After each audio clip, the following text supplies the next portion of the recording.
Ludovic Subran. U.S. GDP was 3.9% in the second quarter. A lot of worries about the third quarter number, especially considering what's going on in the stock market right now. So what's your view of the U.S. economy? How is it going to play the rest of the year? Well, our own forecasts at Euler Hermes are 2.5% for this year for the US economy, which is not much, but certainly very reassuring when one looks at Europe not really recovering and the problems of the emerging markets. The big issue, I think the big ticket item for the US today is the risk of protectionism. What I mean by this is that consumption now represents 85% of US GDP, and the exports have actually been declining on the back of a stronger dollar. So my bigger concern today for the US is domesticalization, the fact that the US may actually want to play a little bit home, feeling comfortable investing here, and they lose the global role that they used to have. And for companies, you can definitely see that. Fewer companies are interested in exporting because the revenues are less caused by the currency depreciation. And it's a bit of a short move because basically everything is on sale when you are basically making money in dollars. So I'm confident that the US will continue to recover slowly. I'm just very worried about the domestic risks being too much for some actors of the economy. And that's why the stock market is definitely a big nudge for the recovery itself. Well, certainly the Fed is looking outward. One of the reasons why they didn't hike rates at the October meeting is because they're worried about China in particular. What's your view about China? Can China pull down the US? We don't export a lot to China, but we certainly import a lot. Well, I think China is certainly a worry for the world because it's a black hole. China has been the biggest importer for commodities, and now they're not importing that much, which is causing a decline in the prices of commodities worldwide. China has been subsidizing a lot of infrastructure projects around the world, from Latin America all the way to Africa. So the deceleration of the Chinese economy has actually global systemic impact.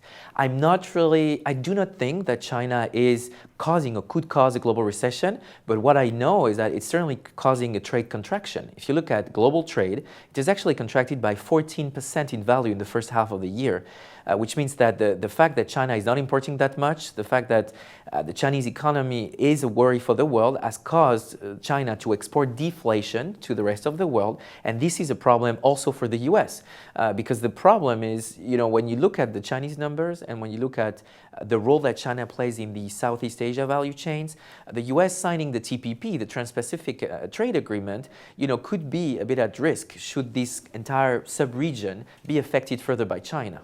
And that's not the only deal the U.S. has signed. We recently signed a deal with Iran. This brings a brand new actor onto the global stage. Certainly will depress the price of oil, which has already been depressed. Can you talk about the significance of Iran, not just with commodities, but with the entire global economy, what their elevation onto the world stage means for the global economy?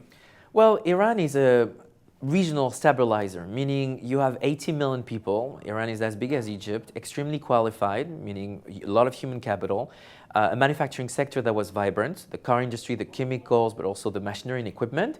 And you have a country that doesn't have access to dollars and to trade with the world for quite some time now. The economy is in better shape now because the government is better managing the fiscal deficit and also the overall economic incentives. But it's true that the road is long. I think the sanctions lifting is really about the nuclear sanction. So it will be another 2 or 3 years before we actually see a reintegration of Iran. For the US, it's as much as $3 billion additional in export per year when the sanctions are fully lifted. And I was in Iran last year, and when you go to the bazaar in Tehran, you see only Chinese products because they only had yuan and they could only buy stuff in yuan. Now, if they were to gain access to dollars, given the oil exports, they could basically be a major global player and certainly an anchor for the US in the Middle East. So putting it all together, how would an investor approach the global economy right now? So a lot of worries about emerging markets. People like bringing their money back home to the US because we have the growth. But they say valuations are cheap in Europe. Why don't you rank the world, if you don't mind? Oh, wow. Well, you have, as you said, the triple whammy of emerging markets. You have China, commodities, and the risk of a Fed hike, the Fed quake. We look at the brunt, the Brazil, Russia, Nigeria, Turkey, South Africa of the world. So certainly emerging markets, both equity and fixed income, not really the time to invest. I think there is still a lot of potential in Europe because we're benefiting from cheaper oil prices and also from a cheaper euro. So I would really look into stock markets and also into good companies that are a little bit for sale when you actually have your profits in dollars today in Europe.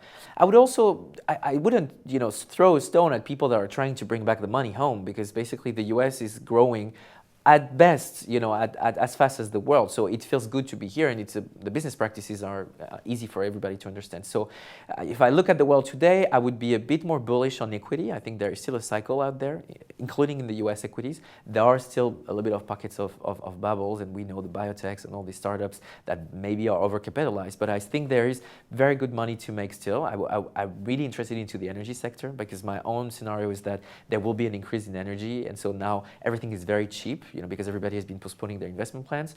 And I will certainly look into Europe. My own country, France, has been trying to do a lot of reforms. It's been taking a lot of time. But, I see opportunities. I see opportunities for, we have a lot of know-how. We have the trade catchment area with Eastern Europe, with North Africa. And I would say that it's a good, our Atlantic dialogues are very strong for the US companies, and we should invest there. All right. Well, thanks a lot. Thank you Ludovic. so much. And thank you for watching The Street.